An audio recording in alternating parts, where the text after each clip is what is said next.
Venezuela y Estados Unidos reanudan negociaciones de forma directa. Un estadounidense privado de libertad fue entregado a Richard Grenell. Dije privado de libertad, quise decir secuestrado.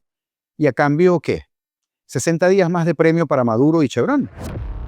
Pero como un tipo que nunca estuvo en Venezuela termina secuestrado y retenido en las mazmorras del régimen. Si este va a ser el baremo con el que Maduro piensa extorsionar al planeta entero y el planeta entero va a pisar ese peine, estamos en problemas graves de falta de pantalones en la sección de presidentes de la tienda por departamentos. Porque les cuento otra. Se eleva a 18 el número de colombianos detenidos en Venezuela y repito, se eleva. Todo esto mientras la represión se afianza con detenciones selectivas en medio del escenario electoral. Quise decir, circo electoral. De esto y más hablamos el día de hoy. Comenzamos. Las negociaciones entre el gobierno de los Estados Unidos y Venezuela han reiniciado rápidamente y se han concretado la liberación de un ciudadano estadounidense detenido en Caracas y por otro lado, según publica Bloomberg, la extensión de la licencia de Chevron por 60 días más. Las conversaciones entre Washington y Caracas se produjeron en Antigua, lugar donde se hizo la entrega del ciudadano norteamericano, y se espera que haya un pronunciamiento oficial en las próximas horas. ¿Cómo comienza esto? Con Laura Loomer, la lobista estadounidense de Chevron, que propaga esa idea, además tonta a mi parecer, de que permitir a Chevron inflarle los bolsillos al tirano es bueno, porque si no, China toma posesión. Esta tipa informó que la identidad del estadounidense liberado es Joe Sinclair, un veterano condecorado de la Fuerza Aérea. Lo que Laura Loomer parece ignorar es que Venezuela le debe tanto dinero a China, que difícilmente China compense lo que Chevron está por oxigenar a la dictadura más asquerosa del hemisferio. China recibe petróleo a precios de gallina flaca.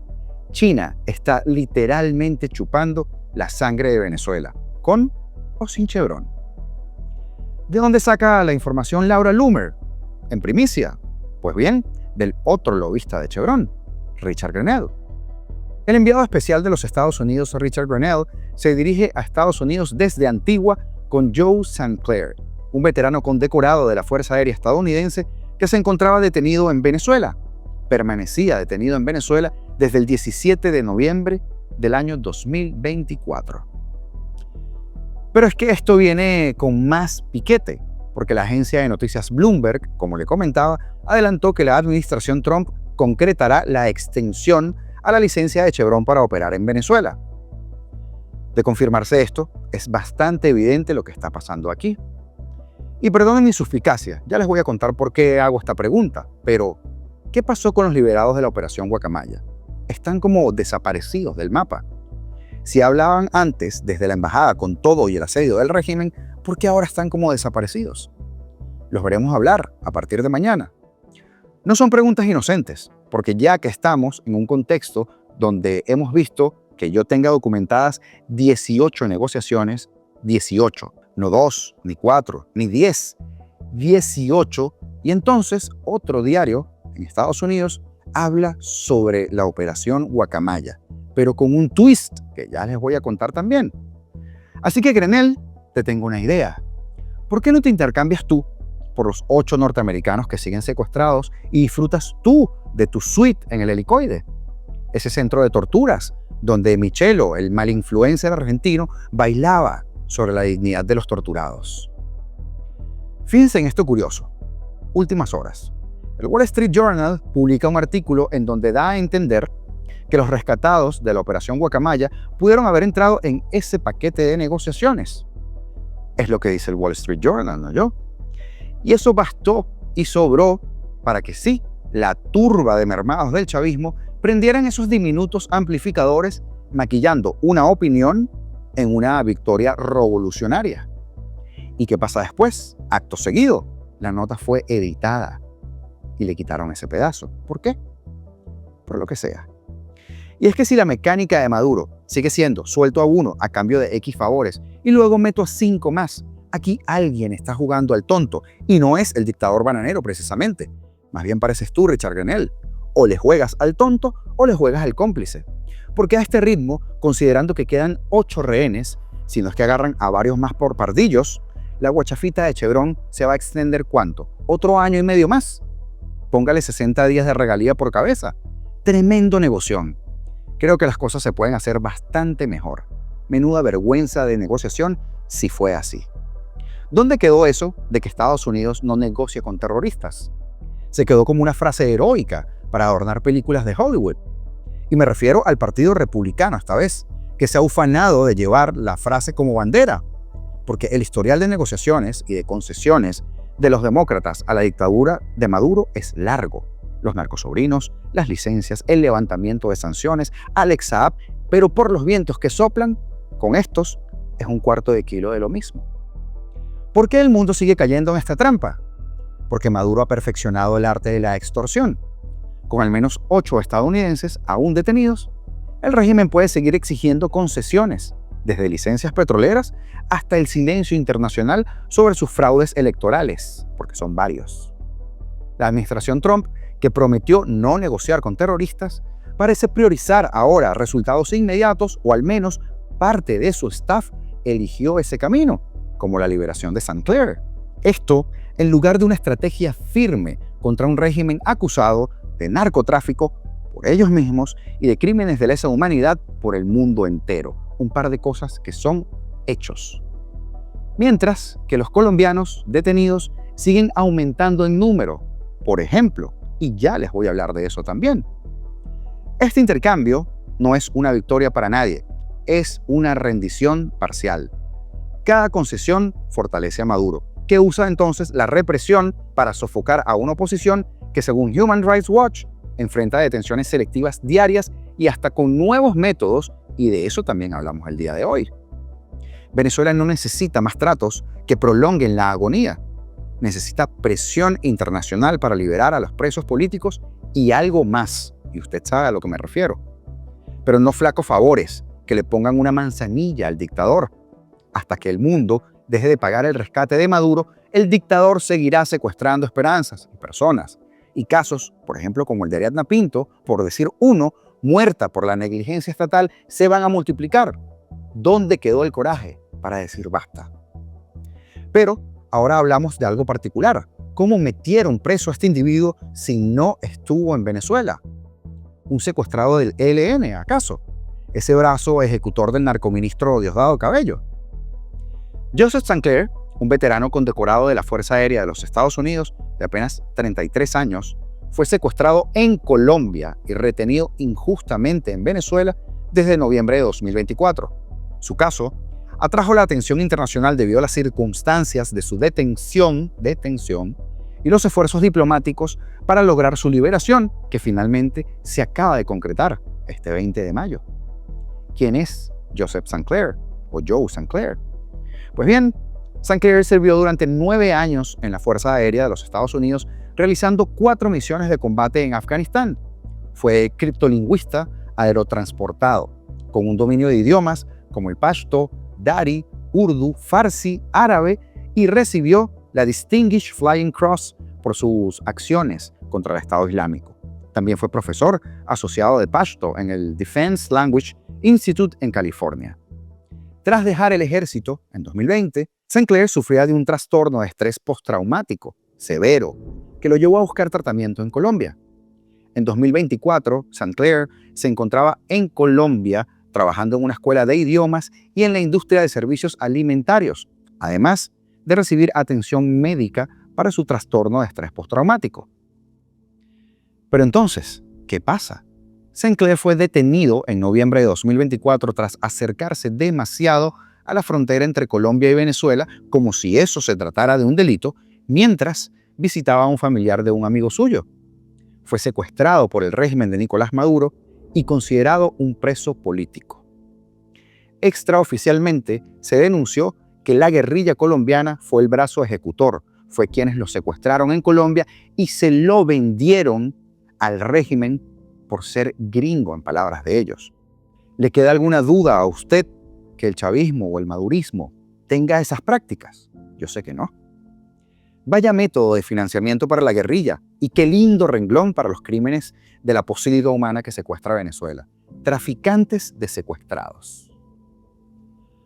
Su familia perdió contacto con él durante el Día de Acción de Gracias de 2024, lo que generó preocupación.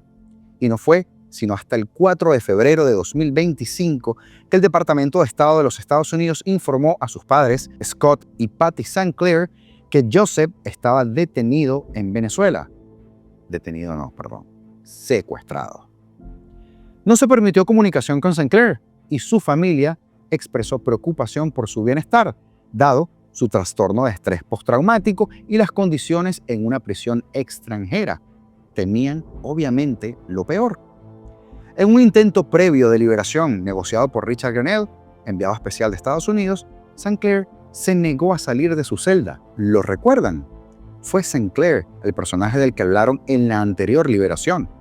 Él se negó a salir temiendo que fuera un engaño para interrogarlo o para grabarlo, una táctica que ya había experimentado anteriormente, y esto se le atribuyó a su entrenamiento militar y, por supuesto, a su desconfianza. Los padres de St. Clair, Scott y Patty, se involucraron activamente en la campaña Bring Our Families Home. Viajaron a Washington, D.C., para reunirse con miembros del Congreso y del Departamento de Estado y abogaron por la liberación de su hijo. Su caso fue destacado en un mural en el Freedom Alley, junto a otros estadounidenses detenidos injustamente. Este caso fue manejado por Adam Boehler, enviado especial para asuntos de rehenes, y contó con la intervención del famoso o el infame Richard Grenell, enviado especial del presidente Donald Trump. Los senadores Patty Murray y Maria Caldwell también instaron al presidente Trump a priorizar la liberación de St. Clair. La liberación de St. Clair se logró en el marco de negociaciones entre el régimen de Maduro y Richard Grenell, que incluyeron discusiones en Antigua y Barbuda. Estas negociaciones también abordaron temas como la deportación de migrantes venezolanos desde Estados Unidos y la posible extensión para que Chevron opere en Venezuela. ¿Pero qué es lo que dice Bloomberg de la licencia de Chevron? El gobierno de Trump se dispone a extender por 60 días más el plazo de Chevron Corp para detener sus operaciones en Venezuela, mientras Estados Unidos continúa las negociaciones con el gobierno del presidente dictador, pero eso es lo que dice la noticia, el gobierno del presidente Nicolás Maduro, sobre los vuelos de repatriación y el destino de los detenidos estadounidenses en el país, según una fuente familiarizada con el asunto. Estados Unidos planeaba anunciar esta extensión a más tardar el martes, el mismo día que el enviado del presidente Trump, Richard Grenell, viajó a Antigua para reunirse con miembros del gobierno de Maduro, según la fuente que pidió no ser identificada debido a que se trata de deliberaciones privadas. Fuente de Bloomberg, quiero insistir, lo que les estoy comentando es la noticia de Bloomberg. La Casa Blanca no respondió de inmediato a una solicitud de comentarios por parte de este medio. El Tesoro de Estados Unidos había fijado previamente el 3 de abril como fecha límite para que Chevron concluyera sus operaciones en el país, pero la extendió para darle más tiempo a la petrolera. Fíjense algo curioso, los bonos del gobierno venezolano y de la petrolera estatal de PDVSA subieron tras esa noticia, y los bonos soberanos en dólares con vencimiento en 2031 también subieron 0,5 centavos, alcanzando un máximo de la sesión. Chevron, que cuenta con una autorización del Departamento del Tesoro para operar en Venezuela a pesar de las sanciones estadounidenses, es un motor clave del crecimiento económico del país. De esto ya hemos hablado, pero también clave en llenarle los bolsillos a Maduro. La compañía ha incrementado su producción en los últimos años para abastecer aproximadamente el 20% de la producción venezolana, lo que ha contribuido a inyectarle divisas al sector privado del país y al sector terrorista del país. Maduro, recordemos, había agradecido previamente a Trump por permitir que Michaelis se reuniera con su madre, lo que podría indicar una distensión, un relajamiento entre las relaciones de ambos gobiernos. Recordemos la semana pasada el show de Michaelis. Y Venezuela con esto acordó continuar con los vuelos regulares para el retorno de sus migrantes desde Estados Unidos. Pero Maduro no solo juega con vidas, sino que incluso juega con la economía global. Chevron, que opera en Venezuela desde los años 20, en el último periodo, ha sido clave para elevar la producción de crudo por encima de 1 millón de barriles diarios. inyectando divisas que sostienen al chavismo. La narrativa que su salida beneficiaría a China, que recibe petróleo venezolano a precios de saldo, es una cortina de humo. Venezuela debe a China más de 20.000 millones de dólares y Pekín ya controla gran parte de su crudo. La prórroga de Chevron no impide la influencia china, solo prolonga la agonía de un pueblo donde el 90% vive en pobreza y el 30% de los niños sufre de desnutrición. Marco Rubio aún no se ha referido al tema y faltan actores por hablar. También la confirmación del tema de la licencia, la oficialidad. Nos toca esperar a ver qué acontece el día de hoy. Pero quiero decirles algo. Si se llega a confirmar que el canje de Sinclair fue por 60 días más de Chevron en Venezuela, algo tenemos que hacer. Y repito, si se llega a confirmar, porque el empeño monumental del régimen por la permanencia de Chevron ya apesta y no podemos quedarnos de brazos cruzados. Somos más de 1 millón de venezolanos en Estados Unidos y súmale a esto los hermanos cubanos, nicaragüenses, mexicanos, hondureños, colombianos y de otras nacionalidades que defienden nuestra causa como propia. Los leo todos los días. Podemos armar una bien gorda y tengo una idea tan potente como silenciosa y que les va a pegar directo en donde más les duele, el bolsillo. Y a los que piden calma, les recuerdo que el tiempo en Venezuela se mide en víctimas. No olvidemos eso. Porque también lo miden los colombianos. Solo una llamada a sus familiares ha sido el contacto de algunos de los colombianos detenidos en Venezuela. La conexión se estableció el jueves 15 de mayo, después de más de 6 meses desaparecidos en Venezuela. Pero ahora se conoció que de 16 detenidos, el número ascendió a 18. La receta de Diosdado. El sábado 17 de mayo, una representación de la Embajada de Colombia en Caracas visitó por segunda vez en más de 6 meses la cárcel de El Rodeo 1, a 50 minutos de Caracas. La delegación estuvo encabezada por el embajador Milton Rengifo. Trascendió que la representación colombiana estuvo por más de 3 horas en el lugar con la intención de entregar kits de aseo personal a los secuestrados. Pero esto no fue posible, relataron familiares y fuentes al medio El Tiempo de Colombia. Ese diario consultó con la embajada sobre esta información, pero no hubo ningún tipo de respuesta. La representación diplomática mantiene el caso de los colombianos con muchísimo hermetismo, una postura que ha sido obviamente criticada por los familiares, por los dolientes de estas personas, quienes insisten en la inocencia de los detenidos. Según relatan las familias, los secuestrados no están involucrados en delitos, ni mucho menos en conspiraciones en contra del régimen venezolano, tal y como ha dicho Caracas. La última vez que Venezuela habló sobre los detenidos fue en enero, cuando el medio El Tiempo entrevistó al fiscal general del Photoshop, Tarek William Saab, quien confirmó las aprehensiones sin dar detalles, porque así es él. ¿Quiénes son los colombianos identificados que permanecen presos en Venezuela? Manuel Alejandro Tique Chávez, Ariel Danilo Spitia Lara, David Josué Nicé Durán, Edwin Iván Colmenares García, Kevin José Saavedra Basallo, Dagner Gonzalo Barajas Alba, Lady Jimena Méndez Lucema, Brian Zair Navarro Cáceres, Carlos Alberto Cañas Carrer, Martín Emilio Rincón Quitán, Óscar Alexander Viera Zárate, Nelly Zuleima Sánchez Torres, Cristian Jesús Rodríguez, Johnny Joan Villán Virgües, Luz Estela Rodríguez Umaña, Manuel Alejandro Masuera, de quien se destaca fue desaparecido en el estado Zulia, Álvaro Javier Ojea Meléndez y Segundo Manuel Cortés Preciado. En los últimos meses, el número de detenidos ha variado. El 20 de febrero, 7 indígenas colombianos presos en Venezuela desde el 30 de enero fueron liberados y enviados de vuelta a Colombia. Se les acusaba de participar en actividades de minería ilegal en suelo venezolano. Solo los chavistas pueden hacer minería ilegal en Venezuela, pero este no era el caso. En ese momento, funcionarios relataron a El Tiempo que los liberados no participaron en minería ilegal y que, como muchos indígenas colombianos, debido a la pobreza en la que viven, se dedican a la venta de productos de alimentos en el suelo venezolano. Por ello, reciben gramos de oro por parte de pago. ¿De qué acusa Venezuela entonces a estos colombianos, a estos 18 que siguen detenidos en el país? Además de las detenciones registradas, había un subregistro luego de que este lunes el ministro de Interior, Justicia y Paz, Diosdado Cabello, el arquitecto del diablo, informara la suspensión de vuelos desde Colombia hacia Venezuela. Cabello aseguró que debido a planes de desestabilización se tomaba la medida y que además había varios ciudadanos colombianos recién detenidos.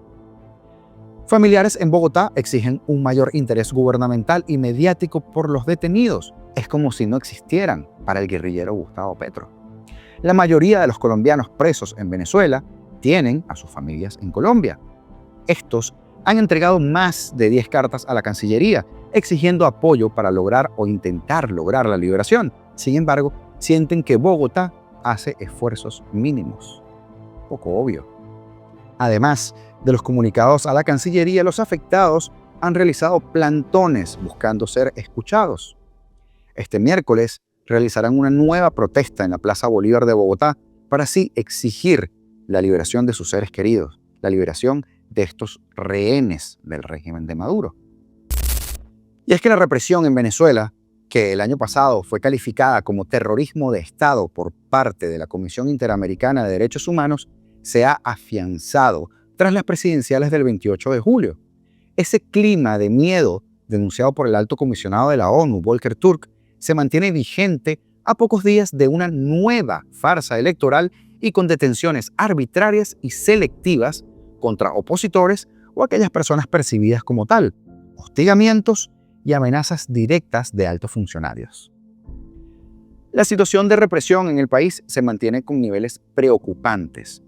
Todas las semanas, absolutamente todas las semanas, hay un nuevo preso político al menos, asegura Marino Alvarado, coordinador de exigibilidad de Provea, organización a la que pertenece el abogado Eduardo Torres, detenido el pasado 9 de mayo y que permanece en situación de desaparición forzada. Rafael Uzcategui, codirector del Laboratorio de Paz, afirma que estamos siendo testigos de los efectos del despliegue de lo que la Comisión Interamericana de Derechos Humanos calificó como terrorismo de Estado por parte de las autoridades venezolanas. Y me cuesta decir autoridades. A las detenciones selectivas previas al 28 de julio, explica Uzcategui, que luego se complementaron las detenciones masivas luego de los comicios. Usted lo recordará bien. Las campañas de difusión de temor en medios oficiales, la extorsión generalizada por parte de funcionarios contra la población, mucha extorsión, la anulación aleatoria de pasaportes y la aprobación de leyes draconianas como la llamada Ley Simón Bolívar. Todo esto ha tenido importantes efectos inhibitorios en la participación, en la movilización y en la libertad de expresión del ciudadano. Bajo este escenario, señala que el régimen ha logrado con eficacia contener el descontento. La similitud es que estamos en un momento de detenciones selectivas similar previo a las elecciones de julio. Estamos en la misma, en la repetición del guión. Ya salió por ahí el G.I. Joe de Gómez Puma, Padrino López, a decir que están en alerta máxima. Según información recopilada por el medio Tal Cual, al menos 70 personas, 70, fueron hostigadas, perseguidas o detenidas por cuerpos de seguridad desde el 1 de enero hasta el 28 de julio de 2024, lo que podríamos considerar como la fase previa a las elecciones, el calentamiento de motores. Luego, la represión aumentó drásticamente con las protestas en rechazo, por supuesto, a los resultados fraudulentos de las presidenciales anunciadas por el Consejo Nacional Electoral. Y entonces, estos esbirros del régimen anunciaron que hasta la segunda quincena de agosto, de julio a la segunda quincena de agosto, se habían detenido a más de 2.400 personas en todo el país, entre ellas decenas de adolescentes. Y es que a mí no se me olvida a Maduro jactándose de que iba a construir más cárceles y que estaba amenazando a todo el mundo con llevárselo a Tocorón. ¿Lo recuerdan? En 2025, en este año, el Laboratorio de Paz contabilizó hasta el 15 de abril 56 personas detenidas por motivos políticos en el país, es decir, cada 48 horas se registró un arresto arbitrario. Sin embargo, la organización señala que este es un subregistro, pues muchos familiares se inhiben de denunciar porque la cifra puede aumentar significativamente si estos se atrevieran, pero tienen miedo. Pero en esta noticia hay otro número y otra fuente, porque un levantamiento hecho por La Hora de Venezuela dice que al menos 71 personas vinculadas a partidos políticos han sido detenidas entre enero y marzo de este año. Al menos una decena de ellos ya fueron excarcelados. Represión por goteo, así se refiere Marino Alvarado. Y luego que se diera inicio a la campaña electoral desde el lunes 5 de mayo, señala el activista, se han detenido al menos a 8 personas, un dato muy similar al que maneja el Foro Penal. Pero ¿cuál es el balance de presos políticos en Venezuela al día de hoy? O al menos en el informe más reciente.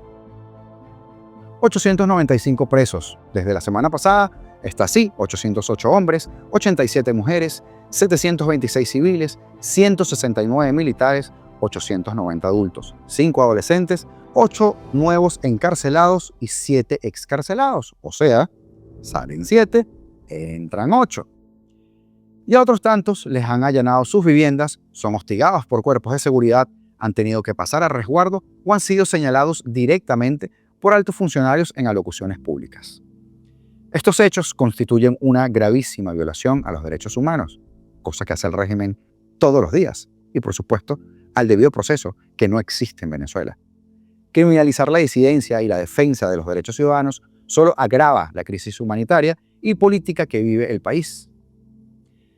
Entre los detenidos hay defensores como, por ejemplo, Eduardo Torres, activistas sociales como Omar Vergel o Merlina Carrero, ambos ya liberados luego de 3 días, militantes partidistas como Rafael Antonio Torres o Mario Chávez Cohen, al igual que familiares de personas relacionadas a dirigentes políticos como Jesús Ángel Manrique y Juan Pablo Manrique. La represión también ha alcanzado a periodistas, muchos. Recordemos, por ejemplo, a Ana Karimena Ramos y a Rory Branker. Sobre Ana Karimena hablamos bastante.